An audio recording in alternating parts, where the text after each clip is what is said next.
Fala galera, sejam muito bem-vindos a mais um vídeo do canal. No vídeo de hoje a gente vai falar a respeito de uma pintura rupestre encontrada lá na região dos Montes Urais, que supostamente traz uma molécula orgânica. Não sei se você se lembra, né, das aulas de química lá do ensino médio, mas uma molécula orgânica tem essa forma aqui. Acho que isso aqui vai refrescar a sua memória. Ela é composta de diversos vértices, átomos de oxigênio, especialmente hexágono, né? Você pensa numa molécula orgânica, você provavelmente pensa em hexágonos. Então aqui nós temos uma estrutura semelhante na pintura rupestre. Ela também tem hexágonos, também tem vértices. E a história é basicamente essa. Nós temos um cientista russo, esse cientista russo chama-se Vladimir Avinsky.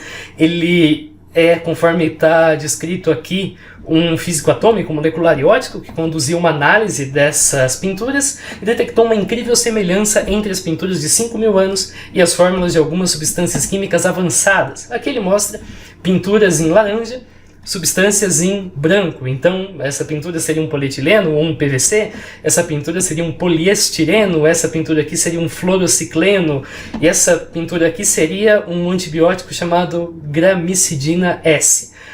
A análise é basicamente essa, então vem a pergunta, ok, de onde, afinal de contas, esses povos antigos teriam obtido esse conhecimento sobre moléculas orgânicas? Eu costumo dizer que as argumentações assim mais absurdas, mais estapafúrdias, são as que dão mais trabalho de serem analisadas. E você simplesmente falar, esse negócio estapafúrdio não merece atenção, é justamente o que dá força para esse tipo de coisa. Então a melhor forma de lidar com esse tipo de alegação é fazer uma análise séria e compenetrada, e por mais que isso dê trabalho, é o jeito de se lidar com esse tipo de alegação. Então, a princípio, a gente se pergunta, ok, vamos ver quando que essa alegação surgiu, vamos ver o que esse cientista russo tem a dizer, como foi a análise dele, o quão complexa essa análise foi. Para isso, você vai ter que acessar uma revista russa que tem o nome de Química e Vida, ela pode ser encontrada aqui, essa é a edição, na capa você até já pode ver a dita molécula que vai fazer parte. Essa revista aqui, claro, tem vários outros artigos, ela está em russo.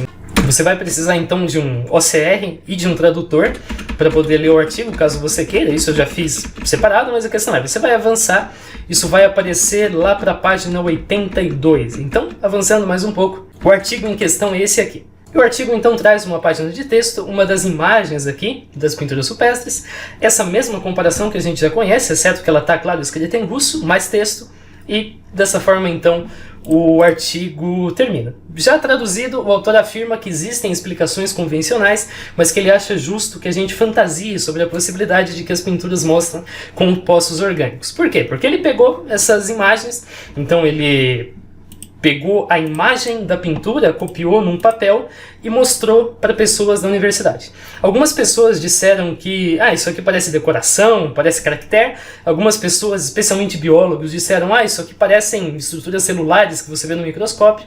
E algumas outras pessoas, químicos e físicos, sugeriram que isso poderia ser então um composto orgânico. E aí o autor então fala assim, existem explicações tradicionais, por exemplo, que isso é uma colmeia de abelha. Porém, as colmeias de abelha são hexágonos perfeitos, e aqui nós temos hexágonos alongados. Isso seria incompatível com uma colmeia de abelha.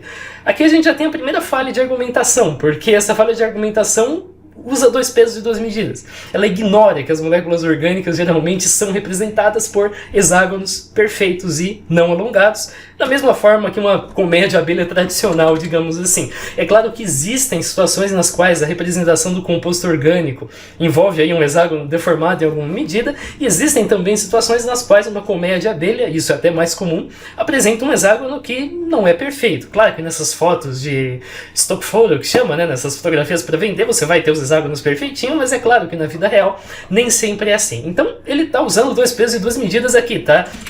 Ignorando a explicação da colmeia de abelha, porque ela não mostra, porque ela não envolve hexágonos alongados, e ao mesmo tempo não está usando esse mesmo argumento para desprezar a explicação das moléculas orgânicas.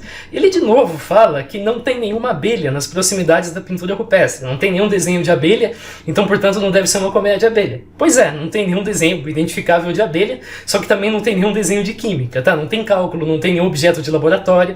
Então, se você quer usar esse argumento para desprezar a colmeia de abelha, você precisa usar esse argumento para desprezar todas as demais alegações. Isso você não faz.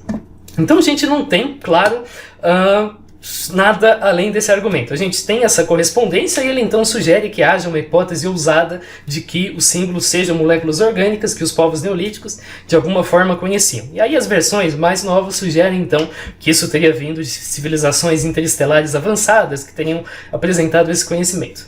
Mas a questão é, toda a evidência, as matérias atuais mencionam como se fosse uma análise super complexa, uma análise feita usando conceitos avançados de química, etc. Não, você pode ler toda a análise aqui, se você desconfia de mim, traduz isso aqui, é extremamente simples de traduzir, OCR, Google, Tradutor, pronto, problema resolvido, mas isso aqui é simplesmente uma comparação, e essa comparação, inclusive, é feita fora de contexto. Como assim? Você desenha a pintura rupestre numa folha de papel, não fala que é uma pintura rupestre e mostra para alguém. A pessoa então vai sugerir o que possa ser. Se você não dá contexto nenhum, a pessoa vai tender a sugerir alguma coisa que seja da área que a pessoa trabalha. Então ele mesmo falou isso, que ele mostrou para biólogos e os biólogos sugeriram estruturas celulares. Ele mostrou para químicos e físicos, eles sugeriram compostos orgânicos. A gente pode imaginar, claro, eu precisaria comprovar isso através de um estudo, e eu acho que esse vídeo não compensa um estudo para checar. Mas se eu mostrasse isso para geólogos, talvez eles sugeririam essas formações aqui. São formações de lava que se solidifica e forma hexágonos, também na natureza. E se mostrasse, sei lá, para um jogador de futebol, talvez ele fosse sugerir com algo do cotidiano dele. Talvez ele fosse sugerir uma rede do gol hexagonal. Não preciso nem dizer por que o Rafael Veiga está aí cortando a rede do gol. Acho que você lembra o motivo disso ter acontecido. Em outras palavras, é difícil você sustentar uma conclusão científica simplesmente partindo do fato de que muita gente concorda com ela. Especialmente quando essas pessoas só concordaram com essa conclusão quando você privou essas pessoas de um conhecimento extremamente importante. O conhecimento é, esse negócio está numa pintura rupestre. Se você desse esse conhecimento para as pessoas, provavelmente elas eliminariam, a princípio, a possibilidade de que seja um composto químico. Da mesma forma que se você mostrasse essa mesma estrutura e dissesse, isso aqui está num livro de química, provavelmente as pessoas responderiam, então isso aqui deve ser um composto químico. Se você mostrasse e falasse, isso aqui está no manual de apicultura, o que você me diz que esse negócio é? Provavelmente é uma colmeia de abelha. Mesmo um químico confirmaria essa hipótese. Ele pensaria, ok, a princípio eu diria que isso é uma molécula orgânica, mas essa molécula orgânica não teria muito sentido de estar num manual de apicultura, então agora que eu sei o contexto, eu vou dar uma resposta dependente de contexto. Senão as pessoas vão pensar no que fizer mais sentido dentro da área que elas trabalham. Agora a questão é, a argumentação da molécula orgânica é baseada somente na semelhança física. Parece, as pessoas lembram de química orgânica, então deve ser. Pois é, só que parece com todas as demais coisas que eu mostrei para vocês, e na verdade se parece com qualquer outra coisa hexagonal que existe no mundo. Então, na prática você pode fazer infinitas argumentações que usam do mesmo princípio, parece, para argumentar coisas diferentes. Você pode dizer que isso aqui é uma rede de Gauss, que isso aqui é essa estrutura geológica, que isso aqui é uma célula de drosófila no microscópio, que isso aqui é uma colmeia de abelha, e assim por diante. É claro que essas hipóteses têm mais ou menos premissas. A hipótese da molécula orgânica e da célula no microscópio tem muitas premissas. A hipótese da colmeia de abelha tem poucas premissas. A hipótese da geologia tem mais premissas, porque essas formações não existem tão próximas do local em que as pinturas foram feitas, mas em última instância são argumentações equivalentes. Você pode dizer que isso se parece com qualquer coisa hexagonal. Mas é claro que a gente pode fazer melhor. É claro que a gente pode tentar entender, afinal de contas, o que essa estrutura se parece. Mas antes, vamos falar um pouquinho a respeito da comparação que o nosso cientista fez ao alegar que as pinturas são relacionadas a moléculas orgânicas. Vamos ver o quão consistente são as regras que ele desenvolveu para realizar essa comparação. Só que antes eu vou ter que lembrar um pouquinho você a respeito de química orgânica. Química orgânica envolve estudar as estruturas que têm carbono como componente. E carbono normalmente é o principal componente. Então é comum que você represente uma molécula orgânica como um conjunto de linhas únicas ou duplas que vão formar ou hexágonos ou zigue-zagues. Em alguns casos elas vão estar ligadas a algumas letras em particular. Eu vou dar aqui algumas explicações bem superficiais só para você se nortear um pouquinho e lembrar um pouquinho como que uma molécula orgânica funciona, mas claro, isso não é nenhum tipo de enunciação axiomática de como que os diagramas da química orgânica funcionam. Mas a questão é, o átomo de carbono normalmente é representado por um vértice na molécula orgânica. Então aqui a gente tem uma molécula que explicitamente cita todos os átomos envolvidos, então carbono, hidrogênio, etc. E aqui a gente tem a representação estrutural, que supostamente é o que estaria nas pinturas rupestres e é o que todo livro de química orgânica vai reproduzir. A convenção é essa aqui. Então a questão é, carbonos são implícitos, todo vértice é um carbono. Se não diz nada, se só tem um vértice ali, nós temos um carbono e você pode chegar carbono, enfim, todo vértice tem um carbono. Perceba que o carbono faz 4 ligações, o carbono não vai fazer 5 ligações, ele vai fazer 4.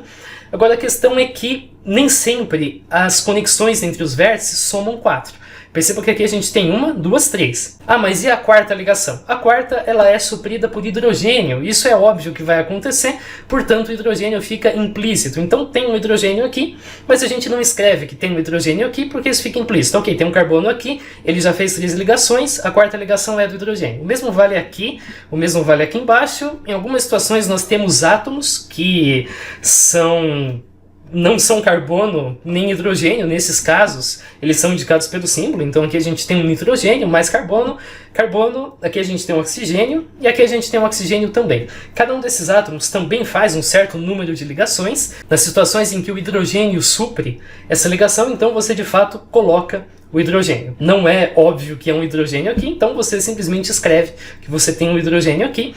E vale lembrar então, carbono nos vértices e também as ligações. Algumas ligações são ligações simples, conforme as que estão marcadas com apenas uma linha. Algumas ligações são ligações duplas, conforme as que estão marcadas com 2 linhas. Além disso também, a gente pode contar o número de cada tipo de átomo que a gente tem. Então aqui a gente tem 1, 2, 3, 4, 5, 6 carbonos, aí a gente conta os hidrogênios, conta os oxigênios e assim por diante.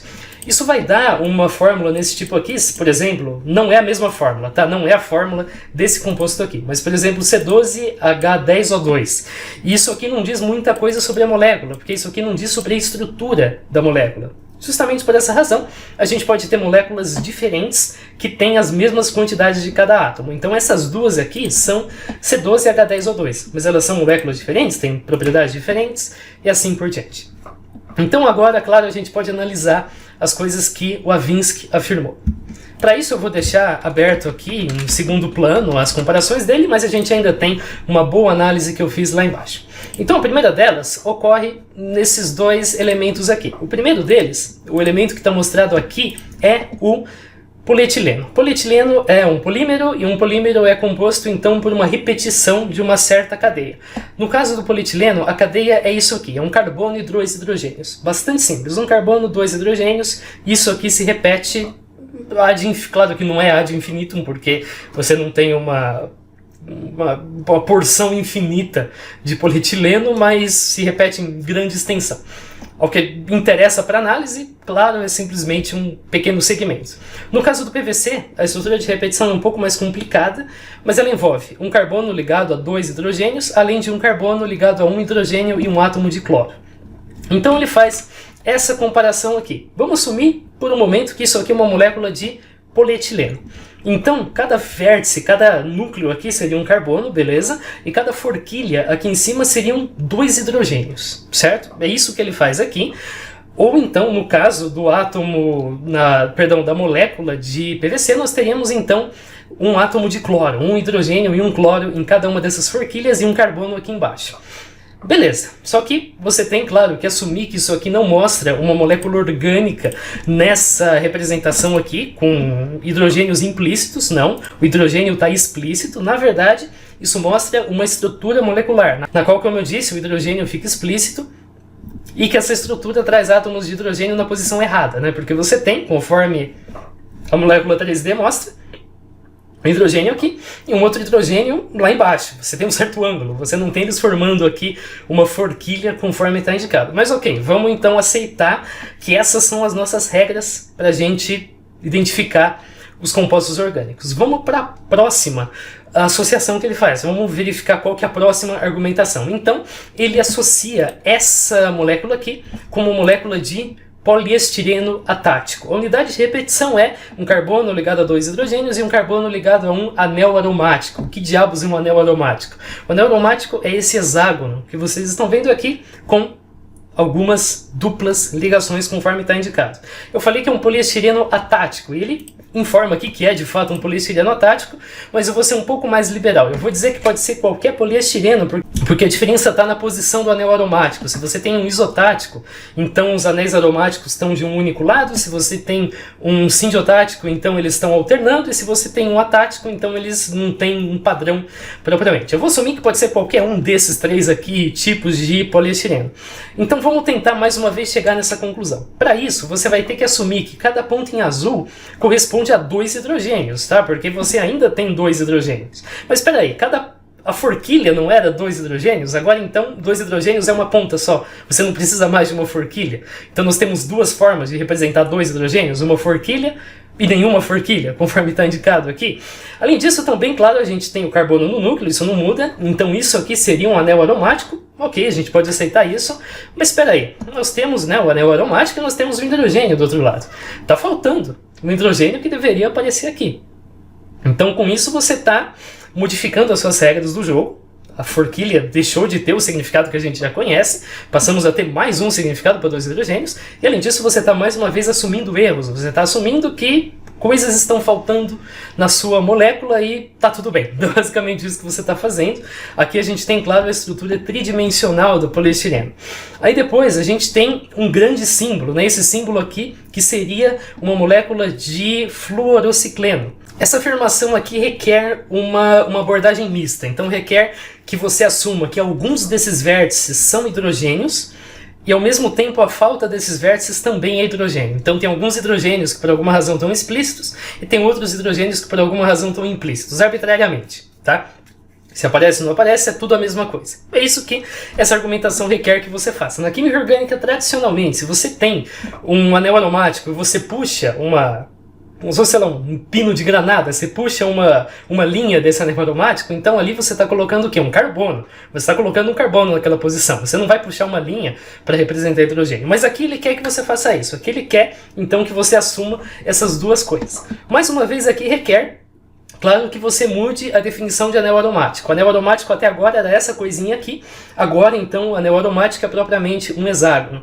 Isso aqui também requer que você faça uma grande distorção da molécula de fluorocicleno. Essa aqui é a molécula de fluorocicleno. Ela tem 2 anéis aromáticos e, além disso, também tem um ciclopentano. Aí, claro, a pintura rupestre traz um negócio totalmente diferente. Aqui a gente teria 3 anéis aromáticos, aqui a gente tem 2 anéis aromáticos ligados com um terceiro, aqui a gente tem mais 2 anéis aromáticos e aqui a gente tem mais 2. Isso é bem diferente do que a gente tem nessa molécula aqui. Além disso, isso requeriria que você assumisse que cada uma dessas estruturas aqui são a mesma estrutura. Isso requeriria que você assumisse que isso aqui é igual a isso aqui, que é igual a isso aqui, que é igual a isso aqui. Claramente não é. Claramente aqui a gente tem 2 e 2, beleza. Só que aqui você tem 3 na mesma linha, e aqui nós temos 2 e 1 marcado aqui embaixo. Cada contorno em branco não traz a mesma molécula, que é o que acontece nesse caso aqui.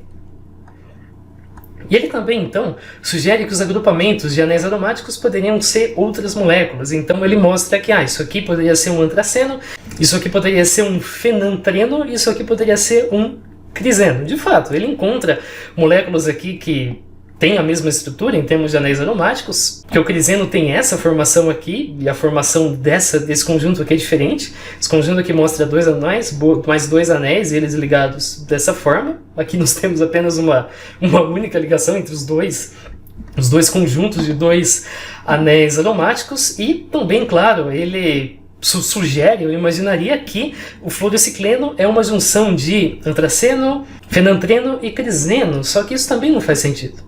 Essa molécula que vocês estão vendo aqui não é uma junção dessas 3 moléculas anteriores.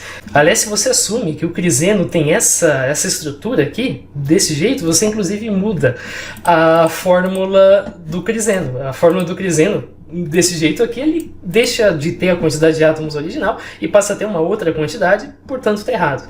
Então ele desenha aqui o grafite desse jeito. O grafite é simplesmente uma rede de hexágonos. É isso. Eu não entendo qual que é o conceito dele ter simplesmente copiado aqui. A última comparação, então, é com a gramidicina S, que é um antibiótico. O problema é que essa alegação envolve você simplificar a molécula demais e ignorar a presença de anéis aromáticos. Essa aqui é a molécula de gramidicina na vida real. A molécula é essa aqui. Essa aqui é a coisa que ele associa como sendo uma gramidicina. Perceba que aqui a gente tem a forquilha e ele muda a regra do jogo de novo. A forquilha não é mais 2 hidrogênios. A forquilha agora é o que é na vida real, né? São 2 átomos de carbono ligados, portanto, a 3 hidrogênios. A forquilha então passou a ser isso, mas ele mudou a regra do jogo com o jogo rolando. Isso geralmente não pode acontecer. Ele assume então que esse aqui é um anel aromático no meio. Ok, você pode tacar um anel aromático para cá, mas cadê o outro anel aromático que também deveria estar no meio se você opta por fazer esse tipo de coisa? E, então, em última instância, claro, isso envolve você simplificar, você super simplificar uma coisa que é remotamente parecida, para então sustentar a sua hipótese. Então a Minsky falha em fornecer um método que seja consistente, através do qual a gente possa converter os símbolos que estão nas rochas em moléculas orgânicas. E essa hipótese parece mais um jogo no qual você tem liberdade para criar novas regras, para mudar as regras no meio, para contradizer regras antigas, do que uma teoria consistente, como eu disse, que permita você chegar num resultado. Vale lembrar que a gente tem cerca de 20 milhões de compostos orgânicos conhecidos, tá? Tem composto orgânico pra caramba, então você provavelmente vai ser sempre capaz de achar algum que se assemelhe a alguma forma arbitrária de hexágonos, tá? Você pode desenhar hexágonos e é bem provável que alguma coisa, fazendo as concessões, assumindo que, ok, essa forquilha aqui vai deixar de ser carbono vai passar a ser oxigênio, esse anel aromático que eu vou ignorar, eu vou assumir que essa ligação aqui não existe mais. É provável que você fazendo esses remendos, você vai conseguir achar algum entre 20 milhões que condigam. Tá? Então isso não é uma teoria consistente. Vamos ver o que é, de fato, uma teoria consistente, né? É fato que a maioria das teorias científicas envolvem você usar uma visão parcial da realidade. Então, teoria de circuitos, por exemplo. Teoria de circuitos, você precisa assumir que diversos componentes do seu circuito são ideais.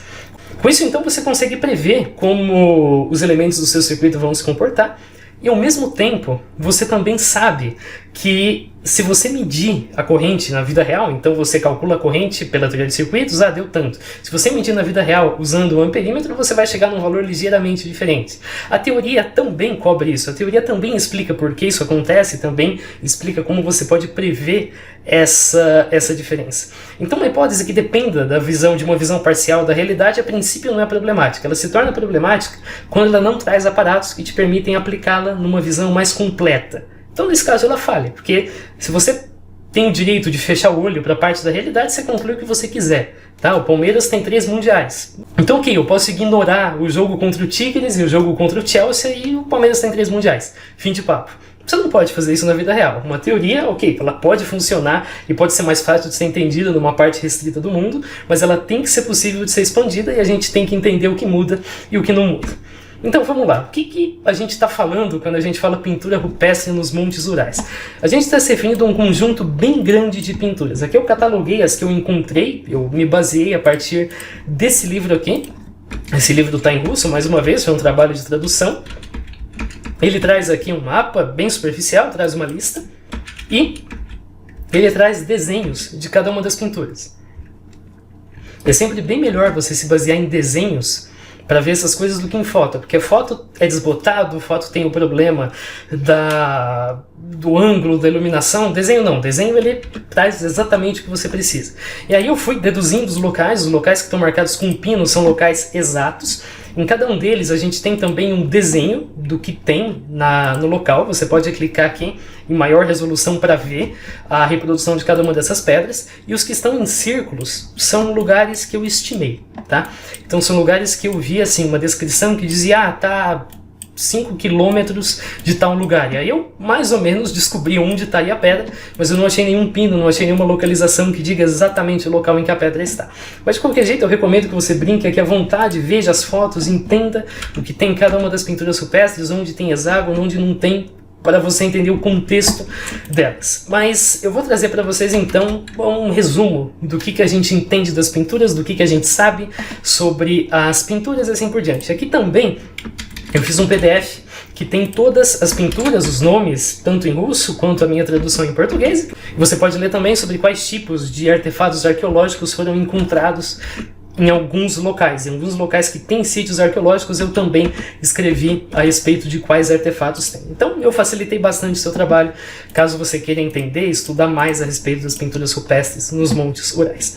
E a gente tem, então, esse livro aqui, que é um livro excelente a esse respeito, e ele agrupa as imagens que a gente conhece em 3 categorias, e cada uma dessas categorias possui subcategorias, conforme você pode ver aqui. Então, a categoria 1 é uma categoria que tem como foco nas imagens um animal. O foco nessas imagens é um animal terrestre, digamos assim. Geralmente é um animal com cascos. Então você tem aqui um animal que é um cervo, um veado, um alce. Ele pode ter ou não chifres. A gente sabe que esses animais não têm chifre por regra. Esses animais têm chifres dependendo do sexo, dependendo da época do ano. Mas a questão é, nós temos um animal desse tipo, nós temos um símbolo de firmamento ou solar. Então nós temos uma imagem de sol ou uma imagem que mostraria o céu. Essa aba aqui corresponde justamente ao firmamento, essa aba aqui corresponde ao firmamento, e às vezes nós temos alguns elementos que são identificados como equipamentos de caça, então são armadilhas. Por exemplo, a segunda categoria, a categoria 1B, é simplesmente uma reprodução da primeira, só que simplificada. A gente já não tem a presença dos símbolos solares, a gente tem apenas o animal, que ainda é um ungulado, ainda é um animal com casco, veado, alce, etc., e também um instrumento de caça. Na figura 1C, nós temos animais que aparecem ao lado de algum tipo de objeto de caça, uma cerca, conforme está indicado aqui, e a gente não tem a presença de signos solares como a gente teria anteriormente. Já na categoria 1D, a gente tem os objetos de caça, cerca, etc., e a gente também tem as pessoas. A gente tem figuras antropomórficas sendo representadas como está indicado aqui. Figura antropomórfica, algum tipo de objeto, e por fim, então, animais aqui no interior, digamos assim, desse objeto. Depois, na categoria 2, que só tem uma única subcategoria, a subcategoria 2A, a gente tem imagens de pássaros. Eu sei que é muito fácil ver um alce aqui, mas é mais difícil ver um pássaro aqui, mas eu te ajudo. Isso aqui é um pássaro. Pássaro, isso aqui também é um pássaro. Isso aqui também é um pássaro, isso aqui é um pássaro, enfim, corpo do pássaro, penas na traseira e cabeça do pássaro. A ideia é exatamente essa. E aqui a gente também tem objetos de caça. Então isso aqui é um objeto que, o objeto mais recente que eu mais lembro é um mangual. Então você tem uma extremidade, você tem uma pedra nesse caso, e você tem uma haste flexível, mais especificamente você tem um barbante, uma corda amarrado. Você tem então algumas pedras e a ideia é que você gira esse negócio no ar. Então você usa para colidir com a caça que você está procurando. Então você usa isso aqui para bater e para matar os animais que você pretende. Aqui a gente tem até a imagem do que seria uma pessoa utilizando esse objeto. E aqui a gente tem figuras antropomórficas trabalhando, digamos assim, em conjunto, cooperando para o abate desses animais. Aí a gente tem a categoria 3A, que é uma categoria um pouco mais complicada. Aqui na primeira situação, a gente tem figuras que não são puramente antropomórficas, mas elas têm algum elemento adicional, tem alguma coisa a mais que tornam elas, ok, ainda continuam sendo antropomórficas, mas tem, por exemplo, chifres, conforme está indicado aqui. Então são figuras antropomórficas um tanto diferentes, além de uma mistura de instrumentos de caça e etc.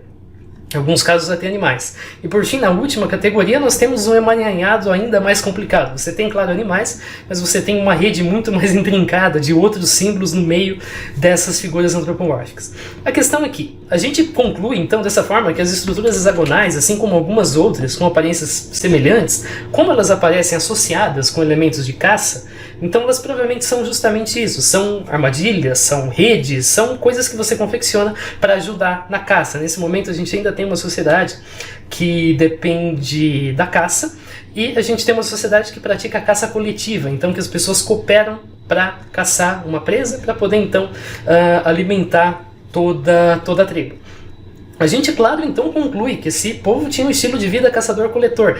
A gente tem objetos que são encontrados nos sítios arqueológicos onde tem as pinturas, e eles mostram ossos, lascas de pedra, coisas do tipo. A gente não tem nada que indique um artefato fora de época. A tinta mesmo das pinturas também é condizente com a época. Não tem nada que indica que esse povo conhecia a molécula orgânica. Não, todo o resto mostra uma vida condizente com o esperado da época, uma vida de caçador, uma vida que, ok, está atenta ao tempo, está atenta em como confeccionar elementos que podem ser usados para caça e assim por diante. É basicamente essa a ideia. É difícil datar pinturas rupestres, mas as estimativas são entre 3.300 a 1.200 a.C. E a gente tem que lembrar que decoração também era um elemento comum. A gente tem aqui diversas cerâmicas que são da mesma época, lá da mesma região dos Montes Urais, e aqui a gente tem um monte de zigue-zague, a gente tem... zigue-zague é bastante comum mesmo, mas a gente também tem hexágonos. Perceba que nós temos hexágonos aqui, nós temos hexágonos aqui. Então esse povo sim, conhecia o que era um hexágono e usava para decoração. Isso poderia acontecer.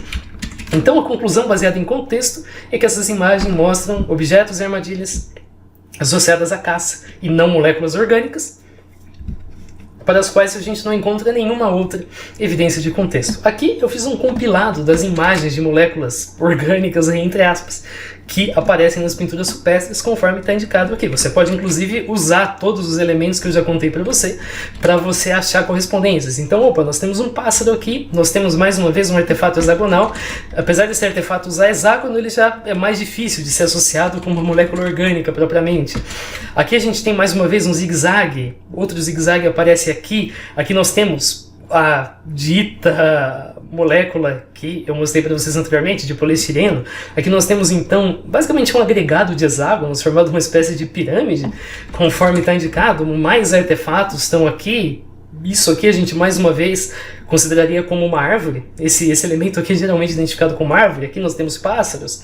Aqui embaixo também mesma coisa. Também é difícil associar com molécula orgânica, porque aqui a gente não tem mais tanto rigor na descrição dos hexágonos. O mesmo acontece aqui embaixo. Outra figura semi-antropomórfica, né, que tem chifres, por exemplo. Aqui mais uma vez nós temos o que parece ser um ungulado. Aqui embaixo mais ungulados, um pássaro e outra estrutura molécula orgânica entre aspas. Mais uma vez, isso aqui é aquela pedra mais famosa que eu tinha mostrado para vocês no começo, né?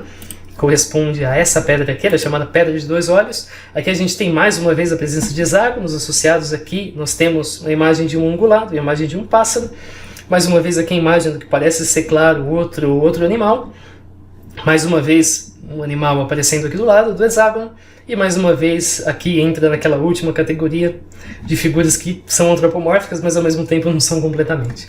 Então assim a gente pode ir para as conclusões. A hipótese que associa pinturas rupestres às moléculas orgânicas pode ser uma suposição divertida, engraçado, mas tem graves falhas. Ela não consegue apresentar uma teoria consistente, ela é desfavorecida pela possibilidade dessas pinturas se tratarem apenas a confecção e o uso de instrumentos de caça e pesca, como armadilhas e redes. Por quê? Porque a conclusão de que as imagens são moléculas orgânicas é só baseada na semelhança física. Você tem infinitas argumentações semelhantes, uma para cada objeto hexagonal que existe na face da Terra.